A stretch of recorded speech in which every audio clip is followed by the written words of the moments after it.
Good morning everyone, welcome back to vocab 24। मैं हूँ श्वेता आपके साथ। 8 बज चुके हैं और टाइम हो चुका है कि हम अपने एडिटोरियल को देखें, डिस्कस करें, देखें कि क्या है हमारा एडिटोरियल जो हमसे कहना चाह रहा है, क्या है नए उसमें वर्ड्स जो कि हमारे लिए ज़रूरी हैं एग्ज़ाम पॉइंट ऑफ व्यू से और सेल्फ इम्प्रूवमेंट के लिए भी या फिर लर्निंग ऑफ इंग्लिश के लिए भी। उसके साथ साथ हम टेंसेस देखेंगे कि किस तरह से टेंसेस को फ्रेम किया गया है हमारे आर्टिकल में। और बिफोर आई स्टार्ट आप क्या करिए, सब्सक्राइब कर दीजिए चैनल को, बेल आइकन को प्रेस कर दीजिए सो दैट जो भी वीडियोस आते हैं, जो भी सेशंस आते हैं, उनकी आपको नोटिस मिलती रहे, नोटिफिकेशंस आपको मिलते रहें। एक चीज़ जो मैं हर दिन आपसे कह रही हूँ वो ये है कि आप वोकैब 24 की एप्लीकेशन को इंस्टॉल कर लीजिए। जहाँ कहीं पे भी आपको इंग्लिश में आप फंसते हैं तो आप क्या करिए, एप्लीकेशन से आप क्या कर सकते हैं, रिजॉर्ट फाइंड कर सकते हैं। अब रिजॉर्ट का मीनिंग मैं आपको बता चुकी हूँ। आप सारे जो हैं, जो वीडियोस देख रहे हैं या सेशन अटेंड कर रहे हैं, उनको क्या करना है, कमेंट बॉक्स में रिजॉर्ट का मीनिंग लिखना है और वो मीनिंग लिखना है जो मैंने बताया है, यानी कि थोड़ा सा एलैबोरेटेड। अब मीनिंग मैंने तो क्रिएट नहीं किया है, वो तो ऑलरेडी प्रेजेंट है, बट आपको ऐसा नहीं करना है कि आप यूट्यूब चला रहे हैं, बगल में आपने एक विंडो खोल ली या एक टैब ओपन कर लिया और फिर आपने क्या किया, उसमें रिजॉर्ट का मीनिंग देख के यहाँ लिख दिया। वीडियो को देखिए, उसमें जिस तरह से मैंने समझाया है वहाँ से कुछ आप लेकर बताइए और कमेंट सेक्शन में लिखिए। चलिए आगे बढ़ते हैं, देख लेते हैं कि हमारा आज का टाइटल क्या है एडिटोरियल का और क्या कह रहा है हमारा आर्टिकल। सबसे पहले है इसका हेडिंग और नीचे होती है बाईलाइन या सब हेडिंग कह सकते हैं इसको। देखते हैं, सीइंग डिस्टोपिया इन इंडियाज़ डेमोक्रेसी। सीइंग डिस्टोपिया, सबसे पहले तो आपका सेंटेंस जो है वो प्रेजेंट में लिखा हुआ है, प्रेजेंट में लिखा हुआ है और डिस्टोपिया की बात कर रहा है। डिस्टोपिया की बात मतलब एक तबाह देश की बात कर रहा है, यानी एक ऐसा देश जो कि क्या हो चुका है, बर्बाद हो चुका है, उसकी बात कर रहा है। और वो देश कैसे बर्बाद है, कौन से देश की बात कर रहा है, इंडियाज़ डेमोक्रेसी की बात कर रहा है, भारतीय लोकतंत्र की बात कर रहा है। सीइंग मैंने आपको बोला कि प्रेजेंट में है, इसका ये मतलब है कि देखा जाना चाहिए या देख रहा हूँ या दिख रहा है।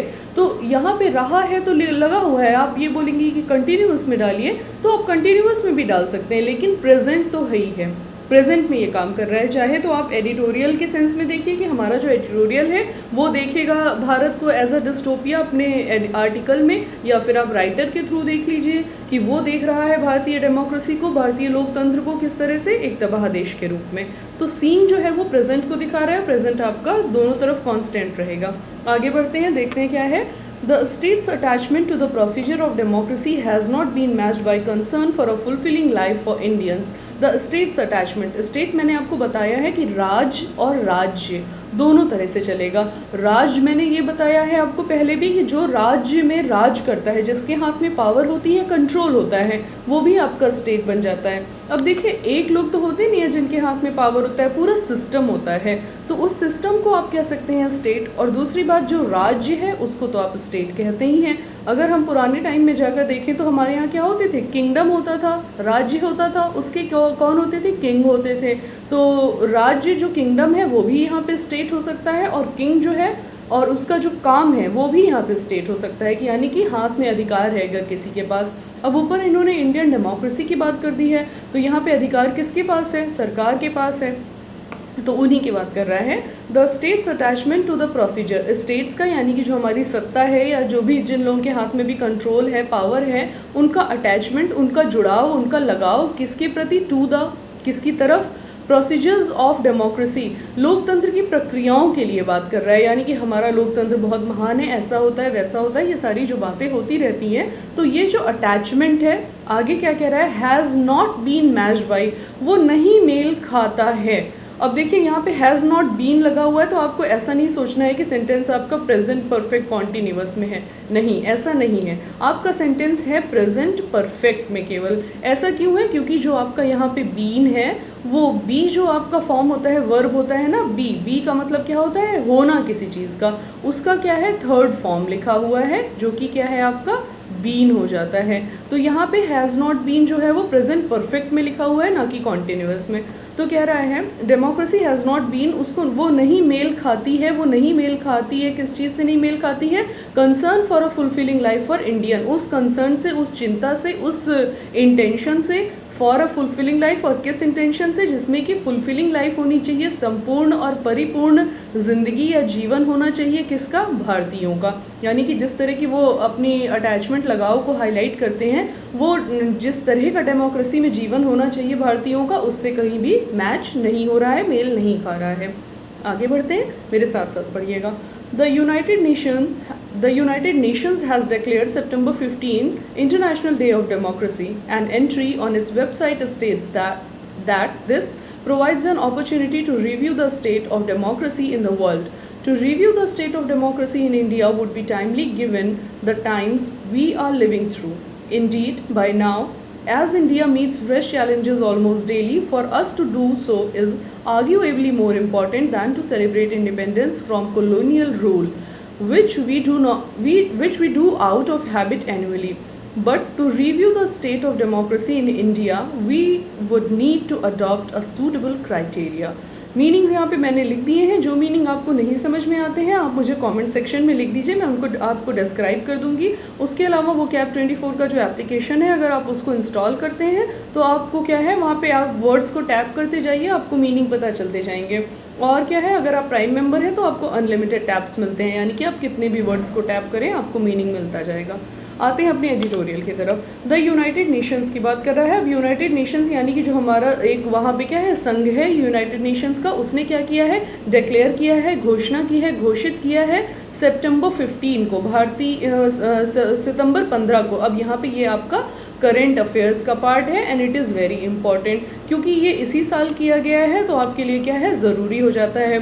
अब आसपास आपके एग्ज़ाम्स जो हैं वो प्लेस हो रहे हैं तो 15 सितंबर आपकी डेट जो है वो पूछी जा सकती है। तो इट्स वेरी इंपॉर्टेंट कि हमारा जो international day of democracy declare किया गया है यूनाइटेड नेशंस द्वारा, किसने डिक्लेयर किया है ये भी इंपॉर्टेंट है। किसने डिक्लेयर किया कि ये 15 सितंबर जो है इंटरनेशनल डे ऑफ डेमोक्रेसी है, यूनाइटेड नेशंस ने। कब किया है, 15 सितंबर को किया है। और क्या किया है कि इंटरनेशनल डे ऑफ डेमोक्रेसी यानी कि अंतर्राष्ट्रीय दिवस, और किस लिए, लोकतंत्र का, उसके बारे में कह रहा है। An entry on its website, and एक जो एंट्री की गई है यानी कि एक चीज़ जो लिखी गई है या एक ऐसी कोई घटना जिसको कि इसमें मेंशन किया गया है ऑन इट्स वेबसाइट, किसकी वेबसाइट पे, यूनाइटेड नेशन की, स्टेट्स दैट, वो बताती है, प्रेजेंट में टेंस चल रहा है आपका, प्रेजेंट इंडेफिनिट में, स्टेट्स दैट दिस प्रोवाइड्स, ये प्रोवाइड करता है, क्या प्रोवाइड करता है, इंटरनेशनल डे को डिक्लेयर करना डेमोक्रेसी के लिए प्रोवाइड करता है, प्रदान करता है एन अपॉर्चुनिटी, एक अवसर, टू, किस चीज़ का, टू रिव्यू, कि हम अवलोकन कर सकें, रिव्यू कर सकें, जांच कर सकें, the state of democracy, democracy की, लोकतंत्र की स्थिति को, इन द वर्ल्ड, पूरे विश्व में। क्या बोल रहा है कि ये 15 सितंबर को जो international day of democracy declare किया है वो हमें एक अवसर प्रदान करता है, किस चीज़ के लिए, कि जो हमारी डेमोक्रेसी है पूरे विश्व में हर जगह की, उनकी स्थिति को हम जांच सकें, उनका अवलोकन कर सकें, रिव्यू कर सकें। To review the state of democracy, democracy के, लोकतंत्र की स्टेट को रिव्यू करने के लिए, उसकी जांच करने के लिए, टू बोल दिया है तो यहाँ पे आपका क्या है, के लिए बता रहा है, लिए, यहाँ पे आपका मोटिव सर्व कर रहा है, किस लिए आप जांच कर रहे हैं, टू रिव्यू। क्या बोल रहा है, ऑफ डेमोक्रेसी, डेमोक्रेसी की, इन इंडिया, भारत में, would be timely given the times we are living through, वो क्या होगा, टाइमली गिवन द टाइम्स, वो हमें समय पर समय दे पाएगा कि हम क्या करें, इवेल्युएट कर पाएँ जिस समय में हम जी रहे हैं। कितनी अच्छी फ्रेज़ के सेंस में लिखा हुआ है ना, कि वो क्या करेगा, इस तरह की जो घटना यहाँ पे इन्होंने बोला है कि डिक्लेयर किया है दिन को, ये क्या करेगा, इंडिया को समय दे पाएगा, समय पर, कि हम जिस समय में जी रहे हैं उसके बारे में जांच कर पाएँ, डेमोक्रेसी के सेंस में। आगे बोल रहा है, इंडीड, बाई नाउ, अंततः, अभी तक, बाई नाउ, अभी तक, as India meets fresh challenges almost daily, जैसा कि भारत मिलता है, सामना करता है, मीट्स का मतलब यहाँ पे सामना करने से है, मीट्स फ्रेश चैलेंजेस, एक नए चैलेंज से, चुनौती का सामना करता है, ऑलमोस्ट डेली, लगभग हर दिन, फॉर अस, हमारे लिए, टू डू सो, ऐसा करना, is arguably more important, arguably का मतलब है कि यकीनन, ज़रूर ही, येस इट इज़ ट्रू, ऐसा अगर कह रहा है तो आर्ग्यूएबली क्या है, मोर इम्पॉर्टेंट है, बहुत ही आवश्यक है, ज़रूरी है, देन, रेदर देन, या बजाय इसके, to celebrate independence from colonial rule, की बजाय इसके कि हम क्या करें, सेलिब्रेट करें, उत्सव मनाएं, किस चीज़ का, इंडिपेंडेंस का, स्वतंत्रता का, कहाँ से स्वतंत्रता, फ्रॉम की बात कर रहा है, कॉलोनियल रूल से, यानी कि जो कॉलोनी आकर उन्होंने बनाई थी हमारे यहाँ ब्रिटिशर्स ने, उनसे अपने स्वतंत्रता को सेलिब्रेट करने की बजाय ये ज़्यादा हमारे लिए अच्छा है कि हम international day of democracy celebrate करें और देखें कि हमारी डेमोक्रेसी इंडियंस के लिए कितनी बेनिफिशियल है, कितनी नहीं है। फिर कह रहा है कॉलोनियल रूल के बारे में बात कर रहा है, which we do out of habit annually, जिसको हम एक आदत की तरह करते हैं, आउट ऑफ हैबिट एक आदत की तरह करते हैं एनुअली सालाना, यानी कि जो इंडिपेंडेंस डे हम सेलिब्रेट करते हैं। बट लेकिन टू रिव्यू जांच करने के लिए द स्टेट ऑफ डेमोक्रेसी लोकतंत्र की स्थिति इन इंडिया भारत में, वी वुड नीड हमें ज़रूरत होगी, आवश्यकता होगी किस चीज़ की, टू अडॉप्ट कि हम क्या करें, अडॉप्ट करें, अपनाएं किस चीज़ को, आ सूटेबल क्राइटेरिया एक उचित, सूटेबल का मतलब है उचित, क्राइटेरिया का मतलब है एक पक्ष की बात कर रहा है या किसी भी सेक्शन की बात कर रहा है कि किस तरह से हमें अवलोकन करना है, हम उसको निर्धारित करें, ये हमारे लिए बहुत ज़रूरी बन जाता है। आगे बढ़ते हैं।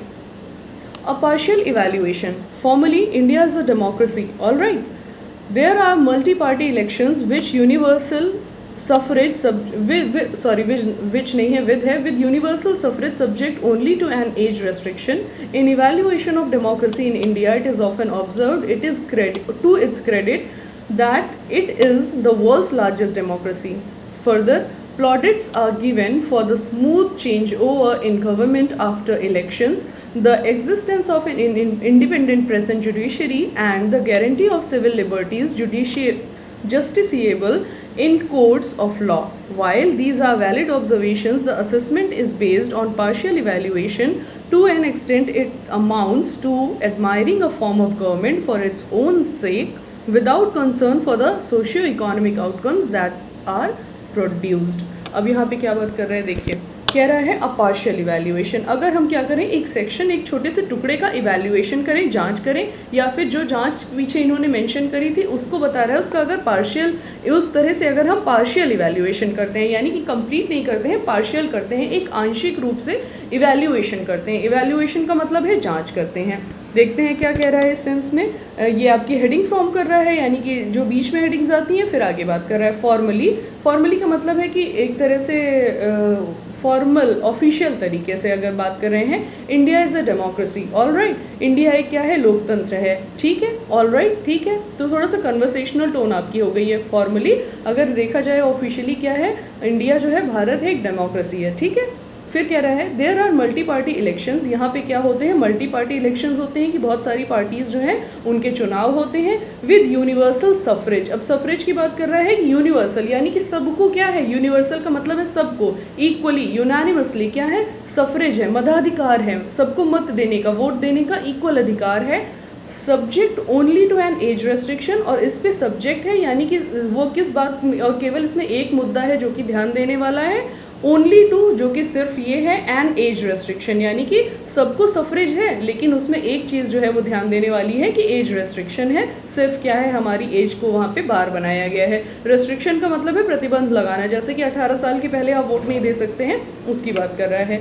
इन इवैल्यूएशंस ऑफ डेमोक्रेसी, इवैल्यूएशन मतलब अवलोकन करना, किस चीज़ का, डेमोक्रेसी का। डेमोक्रेसी के अवलोकन में इन इंडिया, भारत में, इट इज़ ऑफन ऑब्जर्व्ड, ये अक्सर देखा गया है। ऑफन का मतलब है अक्सर, प्रायः, ऑब्जर्व देखा गया है, टू इट्स क्रेडिट, इसके पक्ष में जो बात जाती है उसकी बात कर रहा है, that it is the world's largest democracy, की ये जो है वो विश्व की सबसे बड़ी लोकतंत्र है, सबसे बड़ा लोकतंत्र है हमारा भारत, ऐसा देखा जाता है। और ये बात भारत के पक्ष में आती है, टू इट्स क्रेडिट आती है, यानी कि उसको थोड़ा सा इन्हांस करती है पॉजिटिवली। फिर कह रहा है फर्दर, इसके आगे, plaudits are given for the smooth change over in government after election. Plaudits यानी कि तारीफ़ों की बातें, कि हाँ बहुत अच्छा किया आपने, बहुत अच्छा किया, ये क्या होते हैं, दिए जाते हैं, शाबाशियाँ जो हैं वो दी जाती हैं। For the smooth change over, की बहुत ही आसानी से क्या हो जाता है, चेंज ओवर हो जाता है, बदलाव आ जाता है, कहाँ पर, इन गवर्नमेंट, सरकारों में, आफ्टर इलेक्शन, चुनाव के बाद। The existence of an independent press and judiciary, the existence यानी कि उनका होना, उनकी एग्जिस्टेंस की बात कर रहा है, किनकी एग्जिस्टेंस की, ऑफ एन इंडिपेंडेंट प्रेस, की स्वतंत्र हमारे पास क्या है, प्रेस है, पत्रकारिता है, और जुडिशरी है, और हमारे पास क्या है, एक न्याय का सिस्टम है। जुडिशरी का मतलब है न्याय संगत तरीके से जो भी हमारे काम होते हैं उनके सिस्टम की बात कर रहा है, हमारे पास क्या है, स्वतंत्र रूप से उपलब्ध है। And the guarantee of civil liberties justiciable in courts of law. और क्या है कि हम गारंटी करते हैं, सुनिश्चित करते हैं किस चीज़ को, ऑफ सिविल लिबर्टीज़ को, यानी कि लोगों को हर किसी को सामाजिक रूप से क्या है, लिबर्टीज़ है, स्वतंत्रता है। जस्टिसिएबल इन कोर्ट्स, जस्टिसिएबल की बात कर रहा है कि वो क्या है, न्याय योग्य हैं, सबकी स्वतंत्रता को हम न्याय दिलाते हैं। कहाँ पर, कोर्ट में, कोर्ट ऑफ लॉ में, यानी कि हमारे कानून में सबको स्वतंत्रता है कि सबको न्याय मिलेगा और सबको हम बराबर देखेंगे।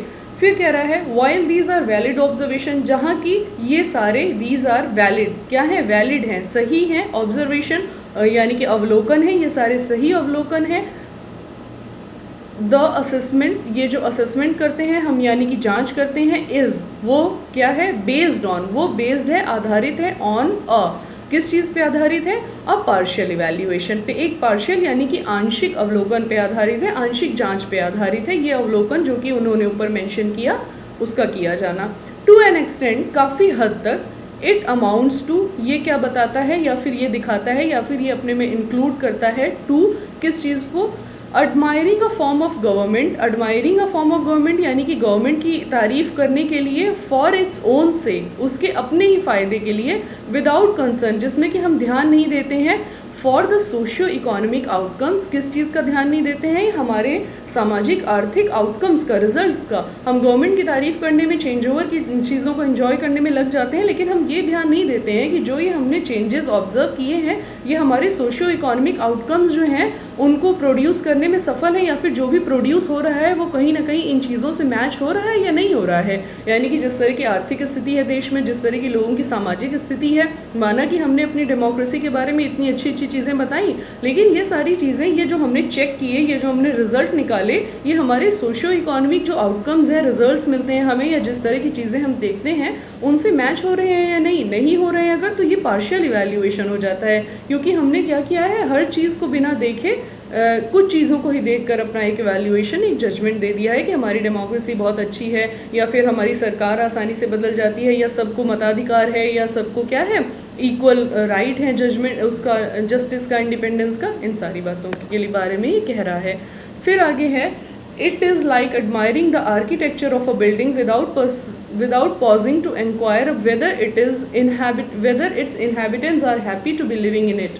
क्या कह रहा है, ये जो चीज़ें, जो पार्शियल इवैल्यूएशन की बात कर रहे हैं, इट इज़ लाइक, ये ऐसा है कि एडमायर कर रहे हैं, हम तारीफ़ कर रहे हैं किस चीज़ की, आर्किटेक्चर की, संरचना की, ऑफ अ बिल्डिंग, एक बिल्डिंग की, एक भवन की संरचना की हम तारीफ़ कर रहे हैं, विदाउट, बिना जाने, विदाउट पॉजिंग, बिना रुके, टू एनक्वायर कि रुक कर हम जांच करें किस चीज़ की, वेदर की, कहीं, इट्स इनहैबिटेंट्स, जो उसके इनहैबिटेंट्स हैं, उनमें रहने वाले लोग हैं, आर हैप्पी, वो खुश हैं, to be living in it, इसमें रहने से। यानी कि जो ये पार्शियल इवैल्यूएशन हम करते हैं अपनी इंडियन डेमोक्रेसी का, ये बिल्कुल ऐसा है कि हम किसी बिल्डिंग के सामने खड़े होकर उसकी संरचना की बहुत तारीफ़ कर दें, बजाय इसके कि हम रुकें और देखें कि वहाँ जो रहने वाले लोग हैं वो खुश हैं या नहीं हैं। तो पार्शियल इवैल्यूएशन ऐसा है। फिर कह रहा है, outcomes differ among countries that are democracies, outcomes यानी कि जो रिजल्ट्स हैं वो डिफ़र होते हैं, बदलते रहते हैं, अमंग कंट्रीज़, सारे देशों में अलग अलग आउटकम्स मिलते हैं, दैट आर डेमोक्रेसी। और किन देशों की बात कर रहा है, जो कि लोकतंत्र है, जहाँ की लोकतंत्र है उनमें जो आउटकम्स आते हैं, रिजल्ट आते हैं इस तरह के इवैल्यूएशन के, वो बदलते रहते हैं। टेक फॉर इंस्टेंस, एक इंस्टेंस के लिए, एक घटना के लिए, एक एग्जाम्पल के लिए आप देख लीजिए, द लाइफ सेटिस्फैक्शन, जो कि क्या है, जीवन से अपना सेटिस्फैक्शन है। सेटिस्फैक्शन का क्या मतलब होता है हिंदी में, बताइएगा मुझे कमेंट सेक्शन में। जो हमारा जीवन को लेकर सेटिस्फैक्शन है, that citizens report, life satisfaction that citizens report, जो कि हमारे सिटीजन्स बताते हैं, रिपोर्ट करते हैं। अब सिटीजन्स है, देखिए प्लूरल में लिखा है, रिपोर्ट कह दिया, यहाँ पे एस या ई एस नहीं लगाया है, लेकिन सेंटेंस आपका प्रेजेंट इंडेफिनिट में चल रहा है कि जो हमारा लाइफ को सेटिस्फैक्शन है वो हमारे जो सिटीजन्स, हमारे नागरिक बताते हैं, उसके बारे में कह रहे थे। सबसे पहली बात जो बताते हैं, first, it should be noted that, इसको क्या किया जाना चाहिए, नोट किया जाना चाहिए, इस पर गौर किया जाना चाहिए, दैट दिस, कि ये, is potentially an important metric as it is based on people's perception on what matters most. इस बात पे गौर किया जाना चाहिए कि ये जो है ये पोटेंशियली है। पोटेंशियली का मतलब है यहाँ पे कि ये क्या है आपके लिए बहुत ज़रूरी है, इसमें क्या है बहुत सारी चीज़ें छुपी हुई हैं, या ये क्या है बहुत अच्छी तरीके से बता सकता है। किस चीज़ के बारे में कह रहा है? Potentially an important metric. ये क्या है? एक संभावित या एक मुख्य रूप से देखा जाने वाला या फ्यूचरिस्टिक या उसमें जो है बहुत इंपॉर्टेंस है। मीट्रिक है, मीट्रिक है यानी कि पैमाना है। मीट्रिक का मतलब है यहाँ पे पैमाना है, किस चीज़ का है? हैप्पीनेस को मेजर करने का लोगों की। एज इट इज़, जैसा कि ये क्या है? बेस्ड ऑन पीपल्स, आधारित है लोगों के परसेप्शन पर, लोगों की धारणाओं पर, मेंटालिटी पर, सोच पर। किस चीज़ की सोच पर? ऑन व्हाट मैटर्स, की क्या है जो हमारे लिए सबसे ज़्यादा ज़रूरी है। On what matters the most, कि हमारे लिए सबसे ज़्यादा क्या ज़रूरी है, उस पर जो है ये बेस्ड है। इसलिए ये पैमाना क्या है जो पोटेंशियली इंपॉर्टेंट हो जाता है, बहुत ही मुख्य रूप से संभावित तरीके से हमारे लिए आवश्यक हो जाता है। कह रहा है including the responsiveness of the government to their needs, जिसमें कि हम इंक्लूड करेंगे, समाहित करेंगे, समायोजित करेंगे किस चीज़ को? The responsiveness. रेस्पॉन्सिवनेस की मतलब कि गवर्नमेंट की हमारी तरफ क्या जवाबदेही है उसकी बातों को। गवर्नमेंट टू देयर नीड्स, किसकी नीड्स के बारे में? मतलब कि गवर्नमेंट की क्या जवाबदेही है लोगों की नीड के बारे में, उसको भी हम इसमें इंक्लूड करेंगे इस पैमाने में, इस मीट्रिक में, जिसमें कि हम चेक करेंगे कि लोग खुश हैं या नहीं खुश हैं। फिर है in the UN's world happiness report, UN की जो है विश्व की खुशहाली की जो रिपोर्ट है फॉर 2020 2020 की, the list of top 10 countries is heavily loaded. जो लिस्ट है, जो कि क्या है? सूची है टॉप 10 सबसे ऊपर आने वाली 10 देशों की, इज़ हेविली लोडेड, वो भारी रूप से क्या है? भरी हुई है, वो बहुत ही बुरी तरह से भरी हुई है। किससे भरी हुई है? विद, किससे भरी हुई है उसका जवाब देगा the democracies of western Europe. Democracy की बात कर रहा है, उन लोकतंत्रों से भरी हुई है ये लिस्ट शुरुआत के 10 में, जो कि डेमोक्रेसी है, लोकतंत्र है हमारे पश्चिमी यूरोप की। यानी कि पश्चिमी यूरोप में जिस तरह की डेमोक्रेसीज हैं उनसे ये लिस्ट जो है खुशहाली वाली वो भरी हुई है।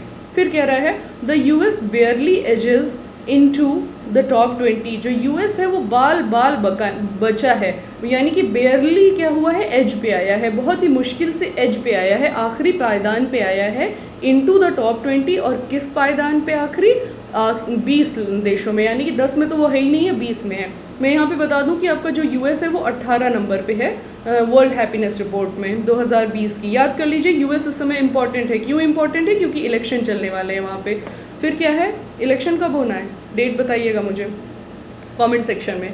फिर कह रहा है इंडिया, भारत की बात कर रहा है। ऑन द अदर हैंड, अलग अगर हम दूसरी तरफ देखें तो भारत की क्या बता रहा है? भारत की जो रैंक है वो 144 है, 144वें नंबर पर भारत है। ये खुशहाली वाली जो रिपोर्ट आई है उसमें आउट ऑफ द 153, यानी कि कितने कम देश हैं जो कि हमसे पीछे हैं। कितने कम हैं? 6 इधर 3 उधर, 9 देश हैं, मतलब हम बिल्कुल ही लास्ट में हैं। क्या है? रिटार्डेड है बिल्कुल। क्या है? 153 देशों में क्या जिनका कि इवैल्यूएशन किया गया था, जिनकी की जांच की गई थी, उनमें भारत जो है वो 144th नंबर पे आया है। फिर कह रहा है फर्दर, इसके आगे बढ़कर इट्स रैंकिंग हैज़ ड्रॉप, इसकी जो रैंकिंग है, इसकी जो क्या है, जो रैंक आई है, पोजीशन आई है, वो ड्रॉप हुई है, गिर गई है इन रीसेंट ईयर्स, कुछ ही इधर उधर के सालों में, यानी कि पिछले कुछ सालों में क्या हुई है? रैंकिंग में हमारी क्या हुआ है? ड्रॉप आया है, गिरावट आई है। We should be giving serious thought to both the facts, हमें क्या करना चाहिए? शुड है, वी शुड बी गिविंग, हमें देना चाहिए ध्यान किस चीज़ पे? सीरियस थाट, हमें गंभीर रूप से सोचना चाहिए। और किस बारे में? टू बोथ, दोनों चीज़ों के बारे में। पहला क्या है? The fact of India's low ranking, पहला तो ये कि भारत की जो रैंकिंग है वो कितनी नीची है, इस पर हमें ध्यान देना चाहिए, पहला पॉइंट हो गया। ऑन द हैप्पीनेस इंडेक्स, और कहाँ पे रैंक नीची है? हैप्पीनेस इंडेक्स में। दूसरे की बात कर रहा है, एंड के बाद दूसरी की बात करेगा, इट्स स्लाइड, और इसकी गिरावट के बारे में। मतलब कि दो बातों पे ध्यान देना चाहिए कि एक तो ये कि हमारी रैंक बहुत बुरी है, और दूसरी ये कि ये गिरी क्यों है, ये रैंक आई क्यों है। इन दोनों बातों पे हमें ध्यान देना चाहिए। टू माई माइंड, मेरी सोच में, मेरे विचार में, the criterion that in democracy the people must be satisfied with their life is given very little thought these days. मेरे विचार में, मेरी सोच में ऐसा है, द क्राइटेरियन यानी कि उन क्राइटेरियाज़ की बात कर रहा है, या उन कसौटियों की बात कर रहा है, उन पैमानों की बात कर रहा है जिन पे कि क्या होना चाहिए, जो कि डेमोक्रेसी में, in the democracy the people must be, जिसके बारे में लोगों को डेमोक्रेसी के अंदर क्या होना चाहिए? मस्ट बी सेटिस्फाई होना चाहिए विद देयर, किससे सेटिस्फाई होना चाहिए? अपनी ज़िंदगी से। इज़ गिवन, लेकिन इस बात को मैं ऐसा सोचता हूँ कि इस बात को क्या है, is given very little thought, इसको हम बहुत कम इसके बारे में हम बहुत कम सोचते हैं। हमारी डेमोक्रेसी में हमको ये सोचना चाहिए कि लोग सेटिस्फाई हैं या नहीं है, लेकिन इस बात को हम बहुत कम ध्यान देते हैं दीज डेज़, आजकल के दिनों में। ऑब्वियसली आजकल लोग खुश नहीं होते हैं ना, बस रेस में लगे रहते हैं कि आगे बढ़ना है आगे बढ़ना है। फिर कह रहे हैं इट वॉज नॉट सो, ऐसा नहीं था in the early days of our republic, हमारे शुरुआती दिनों में जब हमारा गणतंत्र यानी कि भारतीय रिपब्लिक, इंडियन रिपब्लिक जब फॉर्म हुआ था तब ऐसा नहीं था, तब लोग खुश होने के बारे में सोचते थे। फिर क्या है, बिल्ड द पीपल, लोगों का बनाया जाना, लोगों का बनना, उनके बारे में कह रहा है। Two leaders who had recognised this criterion in their engagement with the public व जवाहरलाल नेहरू एंड सर्वपल्ली राधाकृष्णन, दो ऐसे लीडर्स, दो ऐसे नेता, दो ऐसे नेतृत्वकारी हु हैड, जिन्होंने क्या किया था, हैड की बात कर रहे हैं, पास्ट में सेंटेंस चला गया है और पास्ट परफेक्ट है, PR लिख देती हूँ, पास्ट परफेक्ट, रिकॉग्नाइज, उन्होंने ऐसा माना, उन्होंने ऐसा समझा, उन्होंने इसको देखा, किस चीज़ को, इसको, दिस क्राइटेरियन, इस कसौटी को, किस कसौटी को, लोगों की खुशहाली की कसौटी को, इन देयर एंगेजमेंट्स, अपने कामों में, एंगेजमेंट्स का मतलब है कि जो भी वो काम करते थे, जो भी वो बातें करते थे, उसमें इन्होंने इस क्राइटेरियन को क्या किया, माना, समझा, देखा, विद द पब्लिक, पब्लिक के साथ जो उनके काम होते थे उसमें, और वो कौन थे, वर जवाहरलाल नेहरू, एक तो ये थे कि जवाहरलाल नेहरू, और दूसरे कौन थे, सर्वपल्ली राधाकृष्णन, सर्वपल्ली राधाकृष्णन थे। यानी कि दो लोगों ने इस बात को इम्पोर्टेंस दी थी, पहले तो हो गए आपके पंडित नेहरू, दूसरे हो गए डॉक्टर सर्वपल्ली राधाकृष्णन। फिर कह रहा है Nehru was explicit in his speech on August 15, जो नेहरू जी थे वो क्या थे, एक्सप्लिसिट थे, खुले थे, क्लियर थे, स्पष्ट थे, किस बात के लिए, एक कहाँ पे स्पष्ट थे, अपनी स्पीच में, किस स्पीच में, जो कि उन्होंने 15 अगस्त 1947 को दी थी।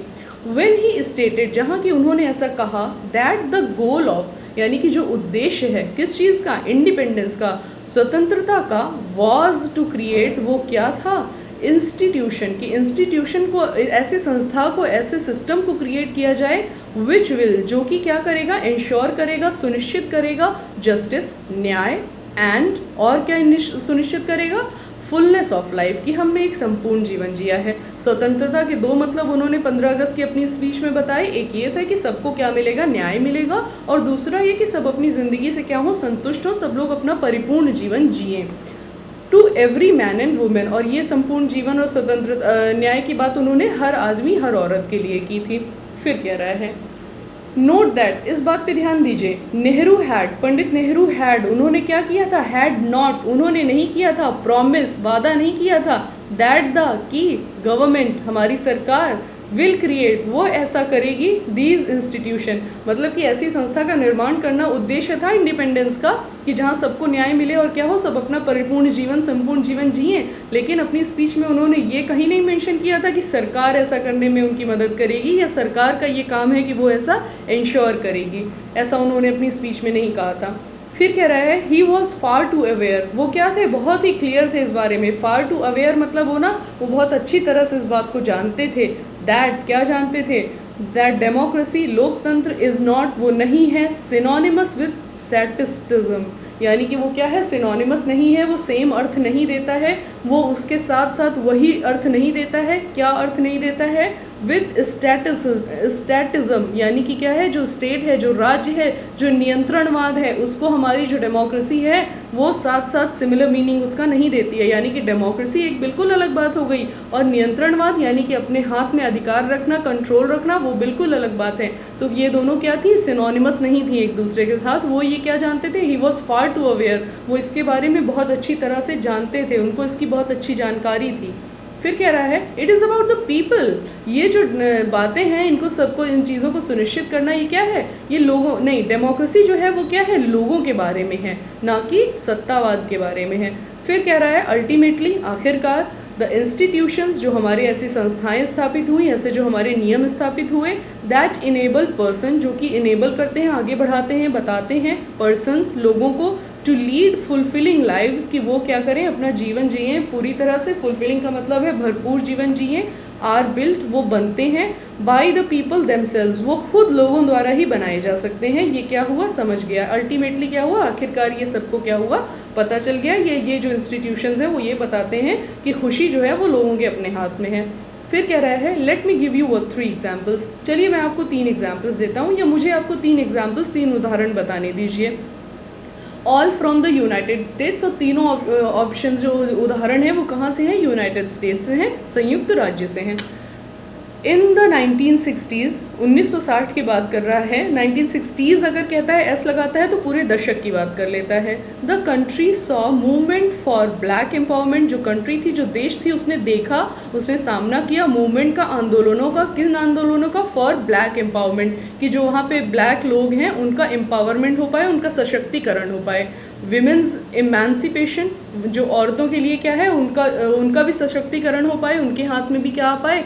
शक्तियाँ आ पाए। एंड सेक्सुअल लिबरेशन, और क्या हो? सेक्सुअल लिबरेशन हो। इसका मतलब ये है कि जो जिस तरह से जीना चाहे, यानी कि लड़का लड़की में कोई भेदभाव ना हो, या फिर कौन किस तरह की चीज़ों को प्रेफर करता है, जैसे कि LGBT वाला आता है सेंस, तो उस टर्म में भी क्या हुआ, उन्होंने देखा, मूवमेंट देखा कि वो सारी चीज़ें जो हुई, वो बदलाव उन्होंने 1960 के दशक में देखे। ये 3 बदलाव, पहले क्या कि ब्लैक जो है उनको एम्पावर किया जाए, दूसरा क्या कि औरतों को एम्पावर किया जाए, और तीसरा क्या कि सेक्सुअल लिबर्टी दी जाए, कि आपका कुछ भी सेक्सुअल इंटरेस्ट हो सकता है। और दूसरा सेंस ये बात ये भी देता है कि जेंडर वाइज ख़त्म होगा, लड़का लड़की के बारे में कोई बात नहीं होगी। अमेरिका में भी जेंडर वाइज काफ़ी ज़्यादा होता है, लेकिन वहाँ पे जैसे हमारे यहाँ क्या होता है कि लड़कियों को लोग जन्म देने से डरते हैं, वहाँ पे जन्म की बात नहीं होती है, वहाँ पे इंक्लूसिवनेस का जेंडर वाइज है। यानी कि लोग क्या करते हैं, अगर लड़कियाँ हैं तो उनको ज़्यादा अवसर नहीं देते हैं। अवसर देने का सेंस है, जैसे एक ऑफिस है, उसमें लड़का लड़की सेम पोस्ट पे हैं, एक कोई काम आता है तो हर कोई यही प्रेफर करता है कि वो काम लड़के को दिया जाए। यानी कि 2 काम हैं तो लोग सोचेंगे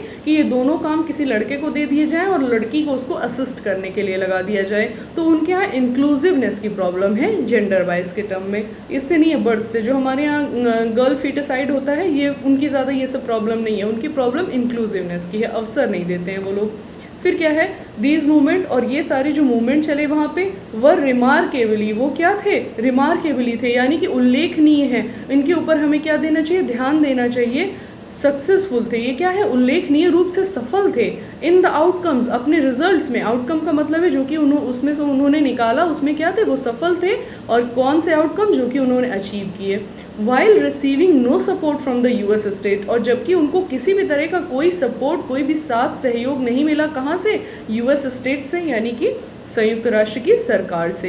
दिस इज़ द सेंस, ये मतलब है, in which it may be said, जिसमें कि ये कहा जा सकता है, दैट ये it is the people who build the institution that matter, ये वो लोग हैं जो कि एक इंस्टीट्यूशन, एक संस्था का, एक सिस्टम का निर्माण करते हैं जो कि मैटर करता है, महत्वपूर्ण हो जाता है।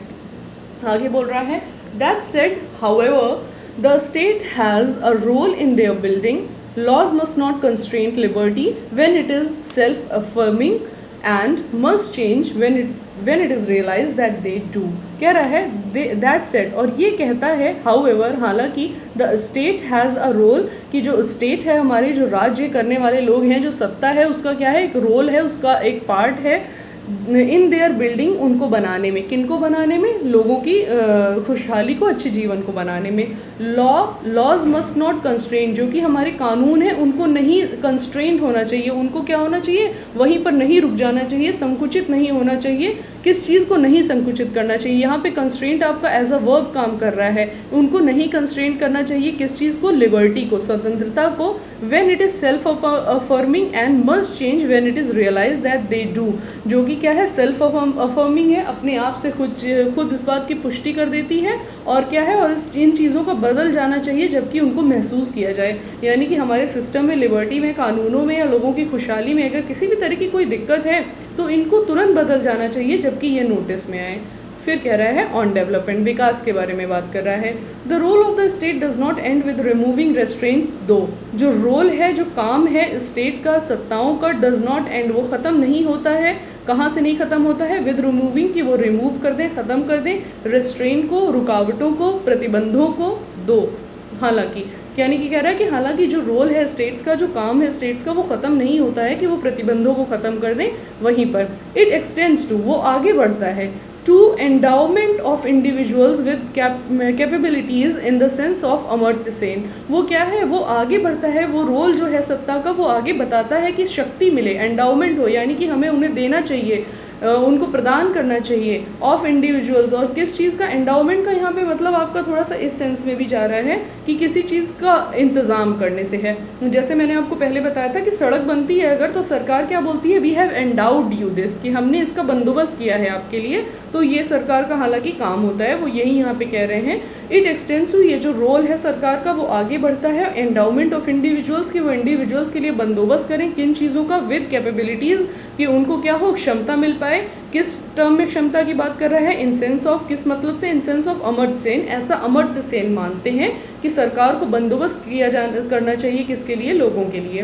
प्रोफेसर सेन, अमर्त्य सेन को रेफर कर रहा है, professor Sen had thought of capabilities as the endowments that allow individuals to undertake the functionings और to do things that they value. और ये जो बात कर रहे हैं ना कि प्रोफेसर सेन जो है हैड थॉट, उन्होंने ऐसा सोचा था कि जो कैपेबिलिटीज़ हैं, जो क्षमताएं हैं, एज द एंडाउमेंट की बंदोबस्त हो जाए उनके लिए, दैट अलाउ, जो कि अलाउ करती हैं, बताती हैं, इंडिविजुअल्स को बोलती हैं, दिखाती हैं, किस चीज़ के लिए, टू अंडरटेक, कि वो क्या कर पाएँ, कंट्रोल कर पाएँ इस चीज़ को, अंडरटेक कर पाएँ, शुरू कर पाएँ, स्टार्ट कर पाएँ द फंक्शनिंग ऑफ, अपने कामों को, किन कामों की बात करेगा, जो भी काम वो करना चाहें उनको वो शुरू कर पाएँ। यानी कि अगर आप जॉब करना चाहते हैं तो आपको जॉब की अपॉर्चुनिटी हो, एंडाव करना चाहिए सरकार को, इस टर्म में ये बातें कर रहे हैं। और या फिर डू द थिंग्स, कि वो काम कर पाएँ दैट दे वैल्यू, जो कि उनके लिए ज़रूरी हैं, वो काम कर पाएँ, ये सब सुनिश्चित करना सरकार का काम है।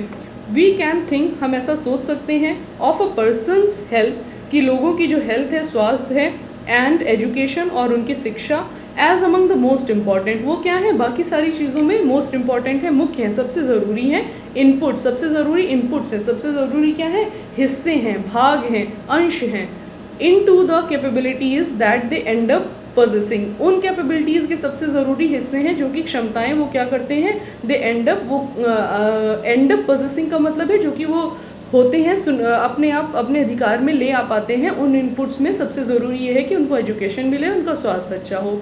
While radical approaches to empowerment, radical की बात कर रहा है, यानी कि कट्टरपंथी, जो कुछ लोग रिजिड होते हैं उनकी बात कर रहा है।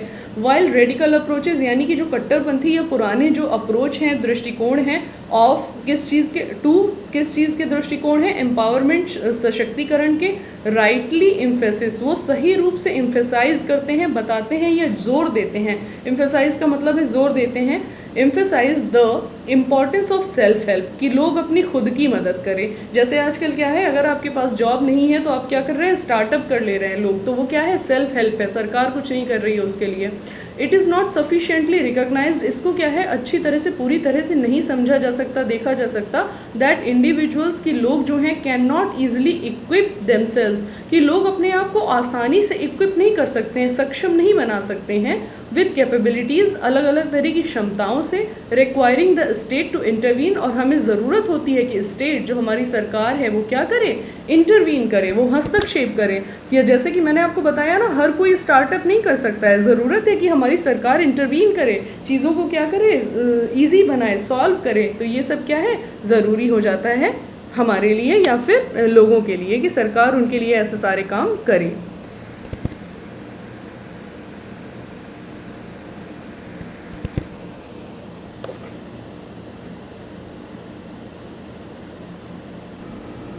दैट्स इट, ये था आर्टिकल।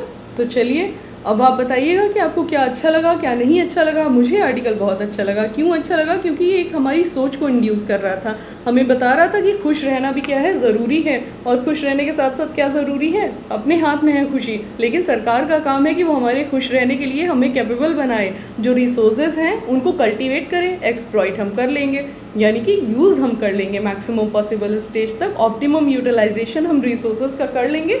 लेकिन सरकार का काम क्या है कि उन रिसोर्सेज को कल्टीवेट करके हमको दे जो कि आइडियल पड़े हुए हैं।